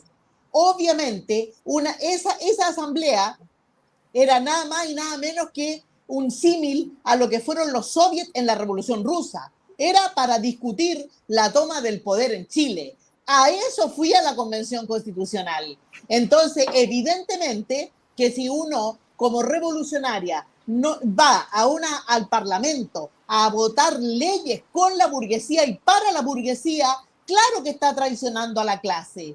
Claro que lo está haciendo. Y si va a la Convención Constitucional, como fue toda la lista del pueblo, porque yo en la lista del pueblo no me junté con ellos, no estuve en comisiones con ellos, no redacté normas con nada. Yo estuve ahí sola en contra de todos los convencionales y de hecho todo el mundo, las primeras veces que había votos, éramos 255, 256, ya no me acuerdo, antes que saliera el famoso Pelao Bade, y todos votaban a favor, todos por el reglamento, el mismo reglamento que rige en el Parlamento. Todos votaron a favor, un voto en contra. Yo. ¿Por qué?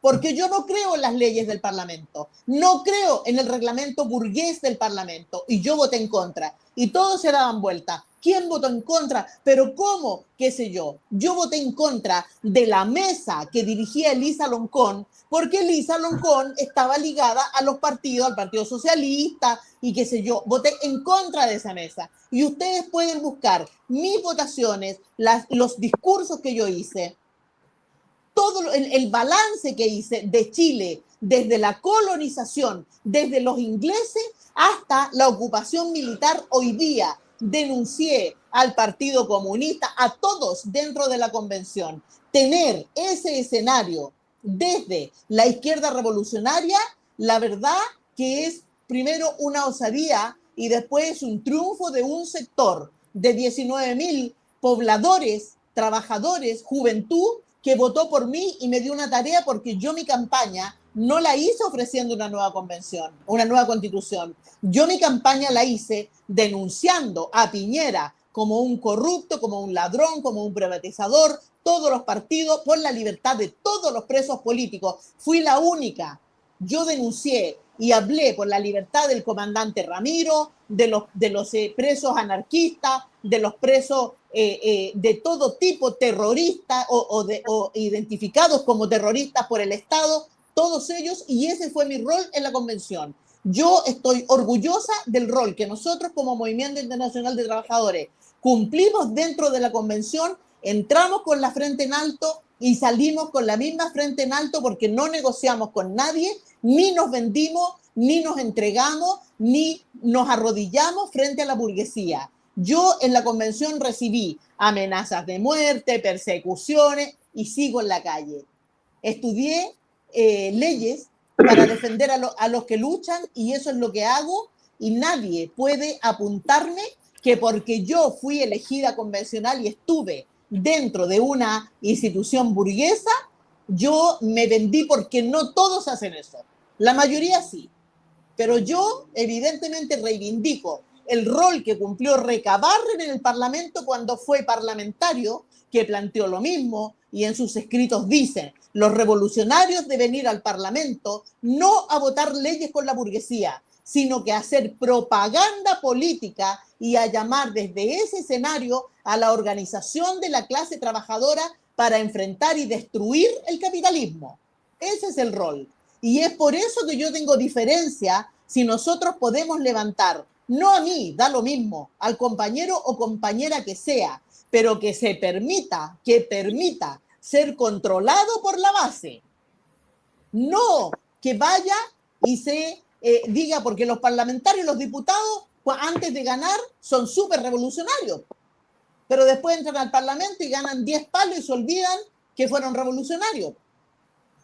A mí me pagaban 2,5 millones, 2,600,000, jamás, compañero, y ustedes pueden averiguar, jamás ese sueldo fue para María Rivera, nunca. Ese sueldo se entregaba al Movimiento Internacional de Trabajadores y los compañeros, porque yo trabajo y nosotros no cobramos honorarios a quienes defendemos. Nosotros pedimos colaboración. Si nos colaboran con uno, defendemos igual que si nos colaboran con 1.000. Eso hacemos. Entonces, yo por eso quiero hacer un descargo, porque hay que hacer la diferencia.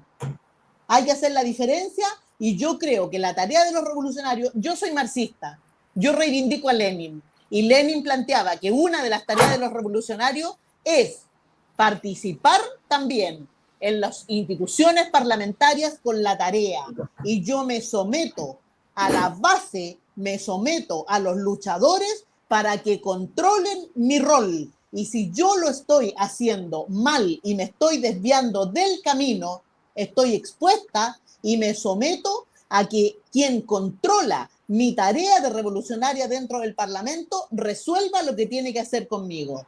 Esa es la convicción de un revolucionario. Esa es la convicción que yo tengo y así lo cumplí, así lo hice y así debe hacerlo cualquier compañera o compañero que esté convencido que la tarea es construir para hacer la revolución, no para hacer reformas, no para arreglar o tal o cual cosa. La mayoría de la gente no sabe dónde está la plata en Chile. Si yo tengo un micrófono y le digo con números, ¿cuánta plata se gana por año en el cobre? ¿Cuántas casas se pueden construir con esa plata? ¿Cuántos hospitales? ¿Cuántos colegios?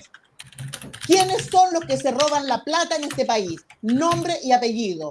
¿Quiénes son los dueños del suelo en este país? Nombre y apellido. Esos datos existen. Hay que estudiarlos y saberlos. Y no podemos decirle solamente a los pobladores, porque eso es educar a la masa. Tenemos que entregar datos. No solamente porque el odio, ojalá el odio de clase aumente, pero que aumente con fundamento.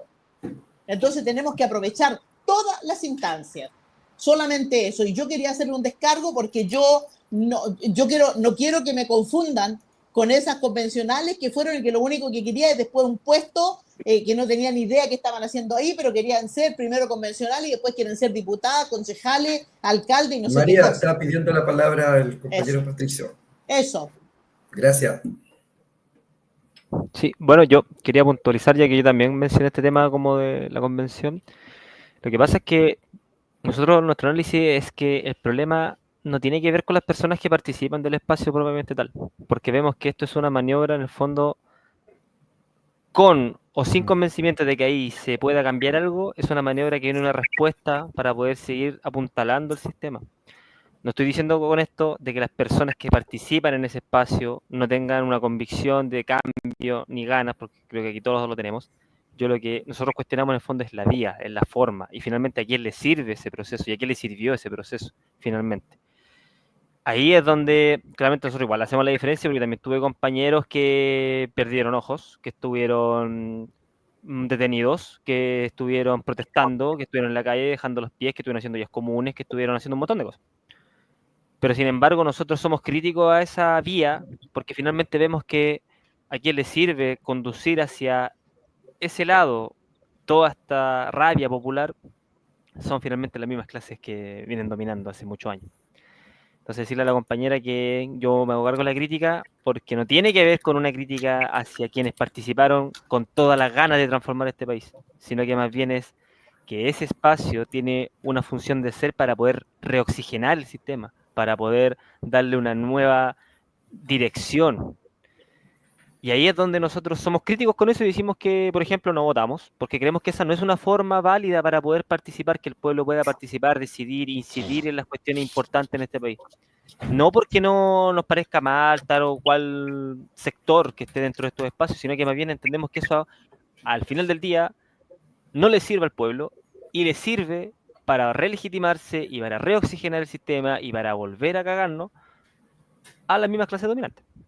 ¿Sí? Nosotros creemos que sí, efectivamente hay un trabajo que se hace por parte de las organizaciones que trabajan con distintos, digamos, territorios y otras plataformas de lucha, qué sé yo.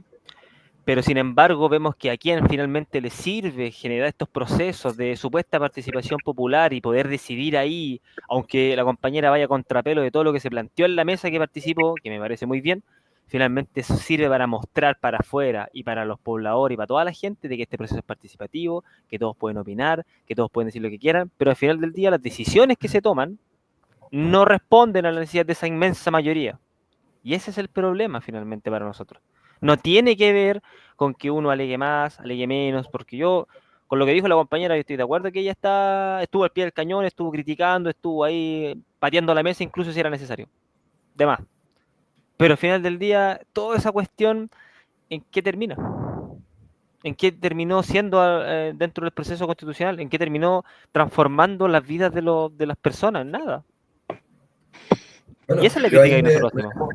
Patricio, yo ahí me agrego un poco a lo que decía Ana, el lenguaje que aquí en nosotros hablamos, y tal vez a los que le hablamos que veían la noticia sobre el proceso constituyente, claro, eran las personas que a lo mejor eligieron a candidatos como María, pero en general le hablábamos a personas que no estaban en el proceso, ¿sí? Y eran personas muy reducidas. Entonces, el resultado final fue efectivamente que la derecha nuevamente gana el posicionamiento con un 70%, ¿cierto?, de opinión. Así que ahí donde uno ve el resultado final, ¿cuál fue? Y creo que eso es lo que hay que discutir. Y podemos tener diferencias garrafales en eso, pero estamos todos de acuerdo que aquí todos luchamos. Entonces, yo estoy absolutamente en contra de la participación dentro del proceso constitucional, pero eso no me impide decir cuán luchador es una persona, y si está convencido de eso, podemos hablarlo para que en el futuro tengamos una opinión más unificada al respecto, que fue lo que no pasó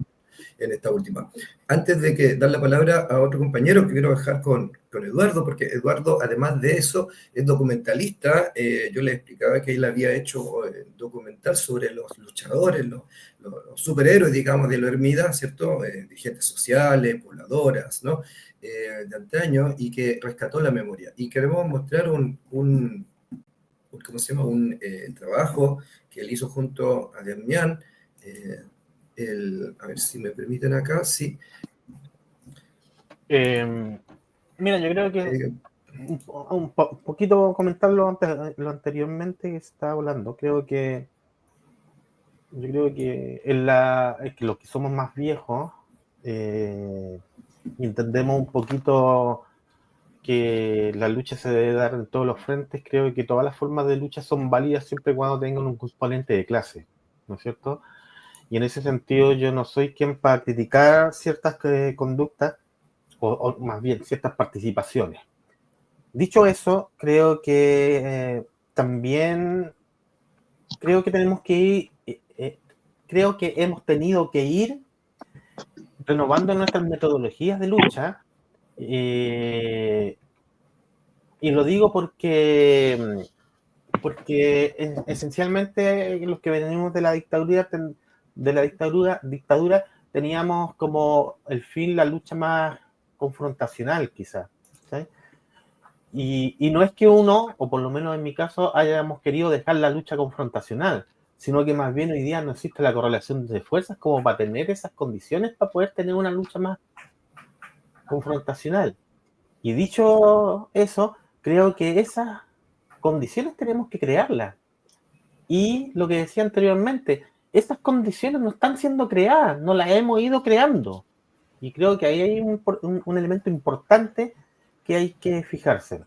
Bueno, dicho eso, bueno, ahí se está mostrando nosotros creamos una serie documental que quisimos mostrar a distintos actores que participaron en la revuelta social, pero que de alguna manera tenían una participación desde sus expertices, ¿no es cierto? Así como mostramos en algún momento también la brigada, el FECUS, en donde está el ICR, ¿no es cierto? Y que ellos se articulan con una brigada de de salud en la Plaza Dignidad también se articularon en la Hormiga, y eso a nosotros nos llamó mucho la atención. Quisimos hacer esta serie para visibilizar de alguna manera estos luchadores sociales, ¿no es cierto? Y muchas veces también pasan desapercibidos. Este capítulo que están viendo ustedes corresponde a otra brigada de salud que participó también en la Hormiga y también participó en el centro de Santiago, pero es una brigada que está constituida fundamentalmente por mujeres TENS, ¿no es cierto? Y que además, en las imágenes que están saliendo en estos momentos, están haciendo una charla de primer auxilio en el Instituto Nacional cuando estaba en toma. Creo que esos son elementos sumamente valorables en función de ir creando una especie de hegemonía, ya sea comunicacional, pero también ideológica, que creo que también estamos al debe. Estos han sido 2 capítulos. Estrenamos este año el 3er capítulo, que es de un compañero que trabaja en el Ministerio del Trabajo, y que él, en el momento cuando explota la revuelta social, empieza a sacar fotografías.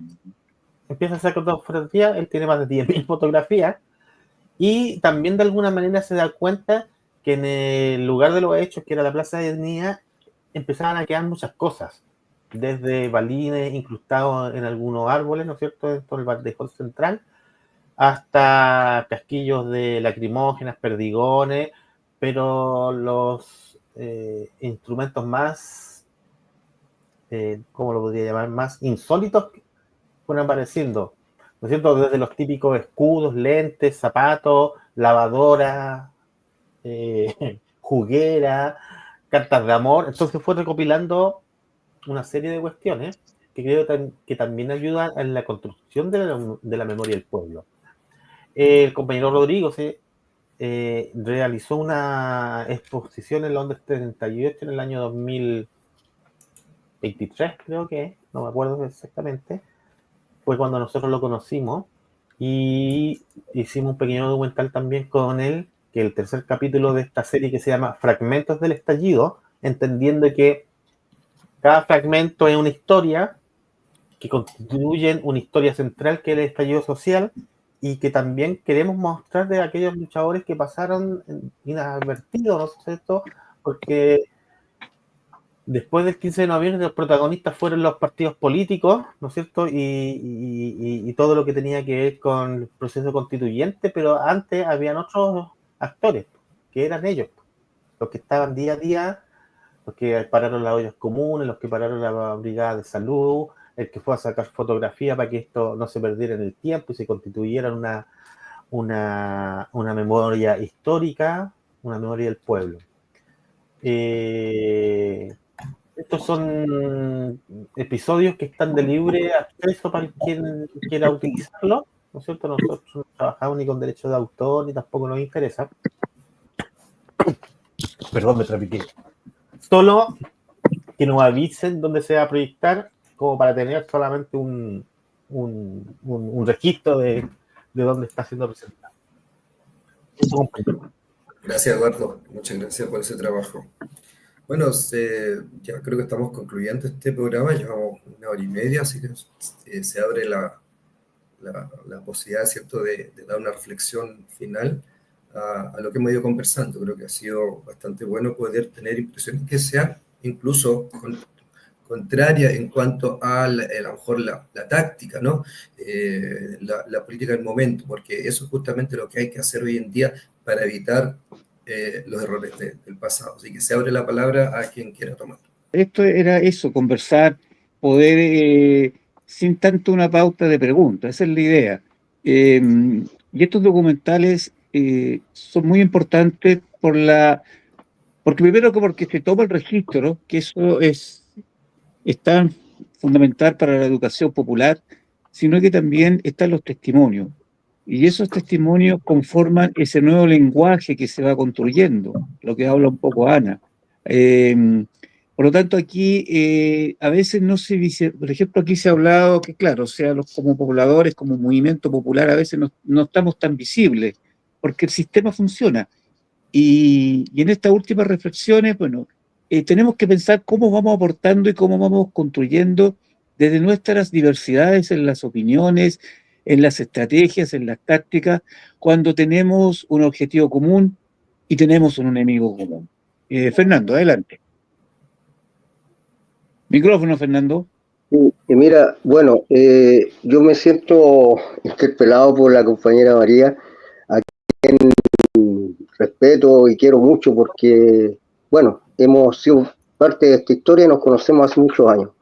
Ella, el rol que cumple como abogada de la Defensoría Popular es extraordinario y por lo tanto le tenemos un cariño profundo y un respeto a su trabajo como abogada que, bueno, la queremos mucho en definitiva, ¿ya? La interpelación que yo planteaba es respecto al tema electoral que cumplieron Unidad Social y otras organizaciones que plantearon el tema de la Asamblea Constituyente como único referente del petitorio de la revuelta popular. Porque yo ni siquiera lo llamaría estallido, no alcanzamos a estallar, lamentablemente. Esta revuelta popular salió a las calles por un sinnúmero de exigencias, no solamente por el tema constituyente, el cual fue, como explicaban antes, fue, a mi parecer, amañado por los partidos políticos, ¿no es cierto?, y conducido a lo que derivó, haber sentado a un Hernán Larraín como constituyente, cosas así de aberrantes. Entonces, lo que tenemos que ver, visualizar, y se lo digo al compañero Eduardo, con el cual de nuevo tengo una cierta diferencia, en el tema electoral, que aparecemos como perdedores en las elecciones, pero recuerden ustedes que el voto nulo, la abstención, ha ido en aumento desde bastantes años atrás hasta ahora. En las últimas elecciones superó el 50%. En muchas partes el voto nulo o el voto disidente, el voto blanco, la gente que no cree en el modelo. Por lo tanto, yo no soy tan pesimista como algunos compañeros de que estamos derrotados y estamos... No, compañeros, yo creo que estamos dando pasos gigantes respecto a eso. A la claridad del pueblo, que hoy día no se deja engañar con la facilidad que lo hacía hace un tiempo atrás. En eso hemos ganado bastante. Y ganamos también con la revuelta el hecho de que a la gente se le aclaró, de que los jóvenes, como planteaban los chiquillos recién, salieron a las calles por primera vez a ver que hacían algo, que podían luchar por sus derechos. Que no se les iba a llegar con el paquete hecho a la casa, sino que ellos tenían que salir a buscarlo. Y eso, yo creo que ese es lo importante que logramos, pero también hay que entender de que el enemigo, nuestro enemigo de clase, fue capaz de, con este acuerdo entre cuatro paredes que lograron, nos mandaron para la casa, pues, compañeros. Y después, afortunadamente para ellos, se juntó esta cuestión de la pandemia, etcétera, etcétera. Hay un montón de factores que influyen. Pero pienso de que tenemos posibilidades, si somos capaces de romper ese acercamiento a la agenda burguesa de una vez por todas. No participar de ellos. La política que ellos hacen dentro de la institucionalidad es de ellos. No nos pertenece a nosotros como clase trabajadora. Como poblador, se los digo yo, compañero, no nos representan. No nos representan. Por lo tanto, yo creo que tenemos que buscar, por nuestro lado, organizarnos apuntando a otros objetivos, no a los que apuntan ellos. Hoy día vemos a un partido comunista, a un frente amplio, que se vistieron con ropaje de izquierda, gobernando con políticas antiinsurgentes, compañeros. Así, definitivamente, antisubversivas. y aplicando el terrorismo de Estado. Tienen el Gualmapu militarizado, tienen una aplicación, una batería de leyes que son antipopulares. A nosotros como parte de un campamento que soy yo, de una toma, nos crearon la ley antitoma. O sea que es una cuestión que nos amenaza a diario. Estamos viviendo con la violencia del Estado encima, permanentemente. Hoy día vemos como a algunos compañeros los desalojan, y como a otra gente le incendian sus casas. O sea, es inaceptable lo que está pasando, compañero. Es inaceptable en todo sentido. Y no tenemos absolutamente nada más que nosotros mismos, nuestras propias organizaciones. Eso es lo que tenemos que creer, compañero, y partir desde el desarrollo de la autodefensa, porque en los campamentos también estamos expuestos a un montón de cosas más. Entonces tenemos que ser como bien, empezar de cero, le digo yo a la gente. Empecemos de cero, empecemos construyendo nuestros propios cimientos. Todas las revoluciones, todos los cambios sociales profundos en las sociedades se consiguen a través de una organización del pueblo que sea, en la cual participamos todos. No nos podemos excluir, compañeros, nadie que pertenezca a la clase puede estar excluido. Pero tenemos que tener claridad de que hay formas y modos que ya no nos sirven, Quisiera agradecer la participación de todas las compañeras y compañeros, yo creo que por el tema de tiempo, un poco despedir el espacio, agradecer la invitación a Armando, y bueno, el documental que hace el compañero es una pieza clave hoy día, todos los elementos audiovisuales. Esta cosa que tenemos hoy día, que hubiésemos soñado tenerla en época de dictadura, nos permiten este tipo de conversaciones que son bastante enriquecedoras, porque nos hacen ver situaciones que, si bien las hemos conversado con otra gente, las hemos madurado y las hemos discutido, es bueno escucharlo de gente que uno sabe que ha estado ahí. A la compañera María, yo reitero, yo la quiero mucho, la respeto y la admiro, y me parece fundamental que haya estado aquí, porque nos da una visión clara de su excepcionalidad, porque ella fue un caso excepcional. Los que seguimos todo el acontecer, estuvimos al tanto de lo que ella planteaba cada vez que lo planteaba, cada vez que lo hacía. Y fue una excepción dentro de esa masa de participantes de esta situación de la constituyente. Pero tenemos que, no perdamos el norte.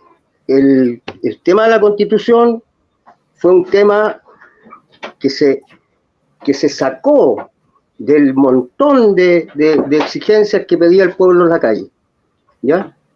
Lamentablemente muchos acudimos. Yo participé en las asambleas desarrollando discusiones en educación, haciendo aportes, porque también entramos... Vamos a pasar a verlo con los otros compañeros para que vaya redondeando. Sí, mira, entramos todos a participar de una u otra manera en el tema. Muchos decíamos no creer en el cuento, pero cuando el pueblo se sumó a esto, muchos lo hicimos. Y yo participé en asambleas diciendo lo que me interesaba que se aportara. Pero cuando se hizo el borrador, dejaban algo de lado, que era lo importante, con qué se iba a financiar toda la carta que se había escrito. Y seguían con las concesiones mineras. Por lo tanto, quedábamos sin dinero, porque las platas de las mineras se las roban. Y eso nos afecta a nosotros como parte de la cuarta región, que es zona minera, zona de sacrificio minero. Nosotros vivimos a diario con esa gente que explotaba en las mineras y que no queda más que dejarla el despojo del territorio y la contaminación, etcétera. Se nos acaba el agua, se nos acaban un montón de cosas. Tenemos a la Barrick, nosotros una minera que es gigantesca, que está aquí instalada, que está haciendo 116 perforaciones en la región. Tienen una cantidad enorme de proyectos. Y nosotros nos enfrentamos a esa realidad. Por lo tanto, creo que es momento de empezar a ver las situaciones de cada territorio y cada cual buscará sus objetivos con cuáles enfrentarnos y a cuáles derrotar, porque esta es una lucha de clases, no nos olvidemos. Eso, compañeros, y buenas noches a todos y a todas. ¿Alguien más quiere dar una reflexión final? No, yo solo quiero agradecer esta instancia, porque indudablemente creo que estas instancias son las que aportan a desarrollar, digamos, la lucha de clase. Yo creo la lucha de clase.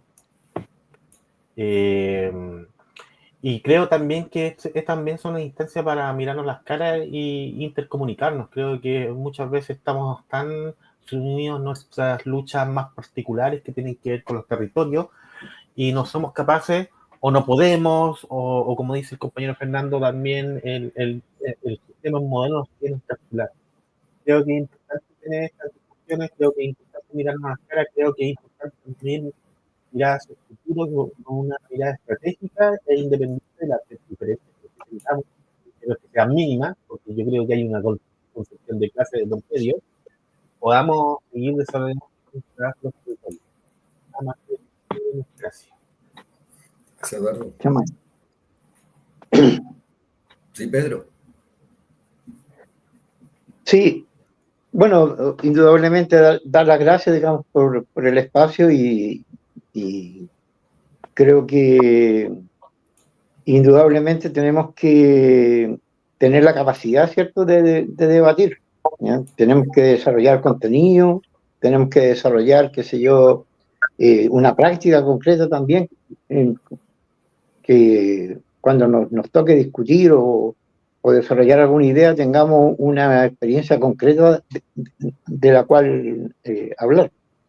A mí me parece que por lo menos nuestra organización está trabajando ya hace varios años en las poblaciones. Somos una organización de pobladores que no tiene que ver solamente con vivienda. No somos una organización de vivienda, somos una organización de pobladores, con comité de salud, comité de, qué sé yo, de trabajo con niños, trabajo, digamos, con la junta de vecinos, etcétera, etcétera. Y hemos ido desarrollando un trabajo, pero a la vez hemos ido desarrollando también un contenido político junto con los vecinos, con las vecinas, con los trabajadores, con toda la gente de la población. Yo creo que ese es un camino que necesitamos hacer, porque esta lucha es una lucha en donde tienen que participar miles o millones. Tenemos que generar una fuerza política, social, revolucionaria, que transforme a nuestra gente, que nos transforme a nosotros y que nos permita enfrentarnos a ese gran enemigo que es el capitalismo, a ese gran enemigo que hoy día es el neoliberalismo, ¿ya? No es menor, porque además de tener las armas, ¿cierto?, además de tener el poder del dinero, además de tener el poder de las comunicaciones, también ha desarrollado una ideología, digamos, de la cual nuestro pueblo, nosotros mismos somos víctimas, ¿cierto?, de esa ideología, ¿ya? Entonces hay que jugársela en todos los terrenos, ¿ya? Y nuestro eje fundamental, digamos, de trabajo de las poblaciones es organización, participación y lucha, ¿ya? Y eso tiene que ver con todas las demandas políticas, sociales, económicas, de todo tipo que hoy día los pobladores tienen. Hace un año o algo más, que sé yo, desarrollamos todo un trabajo en las poblaciones y sacamos un manifiesto de la fuerza pobladora, en donde están, digamos, nuestras ideas centrales, digamos, de cómo desarrollar nuestro trabajo y cuáles son las aspiraciones que tenemos. ¿Ya? No nos negamos a trabajar con nadie, todo lo contrario. Todo lo contrario, nosotros trabajamos, es cierto, en los territorios, pero donde nos encontramos, donde queremos unirnos, donde queremos hacer unidad, donde queremos hacer, qué sé yo, encontrarnos, es en la lucha en los sectores populares. ¿Ya? Porque, qué sé yo, ya la gente está cansada de discursos políticos, como dice, no sé, pero hay que trabajar con ellos. La idea de que la necesidad primaria que nosotros tenemos hoy día es una política del pueblo, una política propia, una política que permita organizarse y que permita luchar. Y en eso estamos, ¿ya? Y en eso estamos, qué sé yo, y esperamos, digamos, crecer, unirnos con otras organizaciones, pero en ese contexto, en el contexto, ¿cierto?, de la lucha y de que todas nuestras fuerzas van en función de concretar una fuerza de todo tipo capaz de imponer, ¿cierto?, las necesidades y los sueños, digamos, que tiene el pueblo chileno, en nuestro caso, para poder tener una vida ahí. Eso.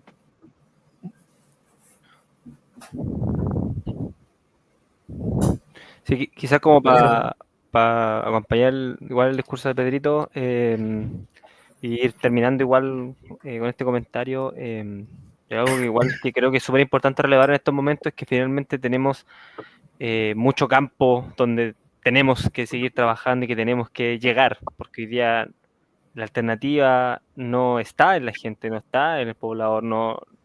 De hecho, es más, yo creo que ni siquiera se cree en la gente que hoy día se pueda construir una alternativa, algo que cambie radicalmente las cosas. Y ahí está puesta nuestra tarea. Pedrito apuntaba bien al tema de que ahí es donde nosotros igual tenemos que ir como incidiendo y tratando de poder ir levantando organización para efectivamente aumentar los niveles de organización y lucha, también de conciencia de los pobladores. Y me gustaría sí hacer la siguiente reflexión, que yo creo que igual nosotros, teniendo claro ese rol, también tenemos que tener la capacidad de mirar quizás de qué manera hoy día le afecta todo lo que está pasando al poblador, digámoslo así, o a la persona común y corriente. Porque hoy día no es habitual hablar de política, no es habitual salir a luchar por las demandas, por las necesidades. Hoy día vemos que la gente cae en una resignación, cae en la apatía social, cae en lo que sale por los medios de comunicación, en el miedo, en el asalto, en el robo, en cualquier tipo de banalidad que salga por los medios de comunicación.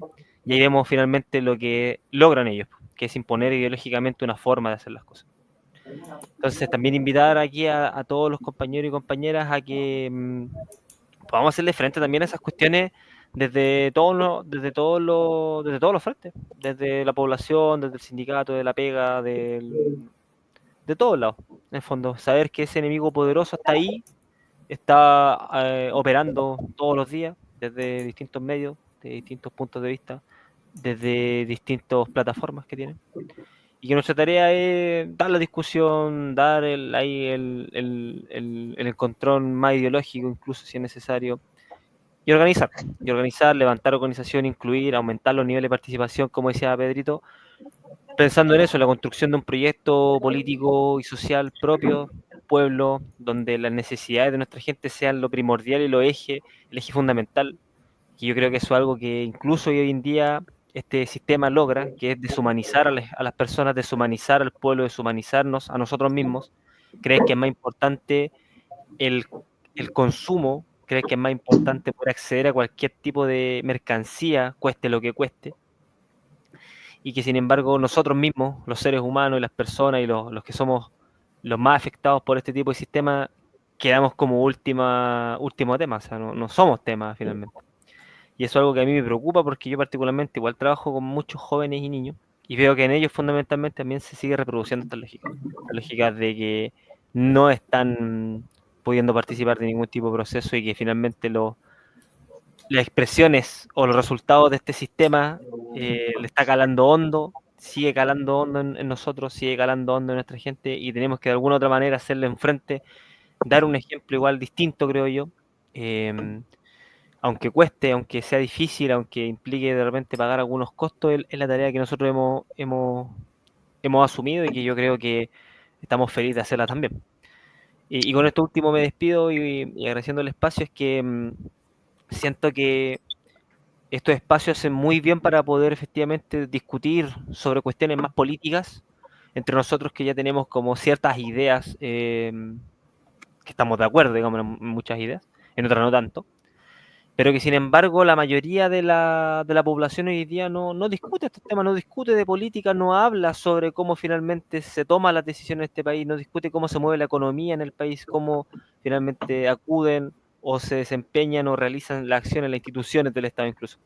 Entonces sería también importante salir de acá y decir, bueno, si yo me encuentro con, por ejemplo, en mi caso, con mi familia, con mi hermana, con mi mamá, y vemos una noticia, y vemos algo que pasa en la población, discutirlo y darle la vuelta política, y aunque uno diga, bueno, pero aquí no estoy construyendo quizá la organización o no estoy yo como dirigente, pero estoy construyendo una forma de pensar distinta, estoy siendo crítico, estoy haciendo que el otro también salga de la caja, que eso es algo que a mí me ha preocupado estos últimos días, que salgamos también de lo que nos imponen del sistema y que podamos plantear la crítica y que ellos ojalá se sumen al trabajo que hacemos en la población, que se sumen al trabajo que hacemos en cada uno de los lugares donde estamos. Y esa tarea, repito, que es diaria, es difícil, pero hay que hacerla, porque es necesario. Así que eso quería comentar para poder ir cerrando. Bueno, es interesante lo que se va señalando en este cierre. Falta, digamos, escuchar a la compañera María, a la compañera Ana en este cierre, pero tú, Patricio, tocaste algo que es esencial para este medio independiente, popular, Radio Televisión, que es entregar esos insumos, esos elementos de discusión y ser ese espacio. Y este programa que se llama Ventana Abierta es eso. Liceo, yo creo que queda la compañera María y la compañera Ana para ir ya cerrando, ¿no es cierto? Sí, adelante. Ya, yo cortito, un abrazo a todos, muchas gracias por la invitación. La verdad que sí, es bien importante siempre discutir, más allá de coincidir o no, siempre es importante. Así que gracias. Y pasar un aviso. La verdad que está terminando, estuvo casi un mes, una exposición en el Museo de Arte Contemporáneo, una muestra del estallido social. Están ahí los médicos en resistencia, ¿cómo se llama? Las víctimas, que no sé cómo se llama, los traumas oculares, las disidencias sexuales y también el Movimiento Internacional de los Trabajadores. Hemos expuesto durante casi un mes, mañana se cierra, está a partir de las 10 de la mañana, hay charlas y se muestra la exposición en el MAC sobre justamente lo que fue el estallido. Y nosotros, desde el Movimiento Internacional de los Trabajadores, presentamos una muestra y en esa muestra nosotros presentamos una fantasía, por así decir, como lo nombró varias veces un compañero acá. Decimos, primero, la salida democrática con la convención que dio y que le ponemos, digamos, el fondo cerrado, que no hay salida justamente con la convención y eso. Y la otra que es la fantasía o la utopía, digamos, ¿qué hubiese pasado si hubiese triunfado este estallido social? Entonces ahí se plantea qué hubiese pasado con las asambleas y qué sé yo, todo eso está re buena, se abre una discusión importante y ojalá puedan ir a visitarla porque mañana ya es el último día, el domingo, digamos, y el lunes ya hay que levantar la muestra. Eso. En el Museo de Bellas Artes, pero en el lado del MAC. Perfecto. Ana, y ahí estamos ya cerrando. Bueno, yo les quiero dar las gracias por este espacio. Lo encuentro absolutamente necesario, oportuno y beneficioso que este espacio se abra. Y solo recordar que alguien dijo en la despedida que los dueños de este país son dueños de los canales de televisión. Y creo que la herramienta que tenemos hoy es justamente este tipo de canal las redes sociales, y yo creo que incentivarlos que sigamos ocupando para hablar, que no nos acallen totalmente. Eso. Buenas noches. Gracias. Muchas gracias. Eso, abrazo Bien, Fernando, Armando. abrazo a todos. Sí, oye, Gracias a cariño, todos. oiga, les pido disculpas del fondo que les había puesto en principio, para todos. pero eso refleja lo que estamos. Un abrazo a cada uno, Pedro igual, María, Ana, Eliezer, compañero. Bueno, esto es Radio TV Liberación, Miguel Enríquez desde algún lugar de Chile. Un abrazo a cada uno de ustedes y nos alargamos, pero en fin, vale la pena. Un abrazo. Que estén muy Buenas bien. noches. Buenas noches. Chaito, hasta luego.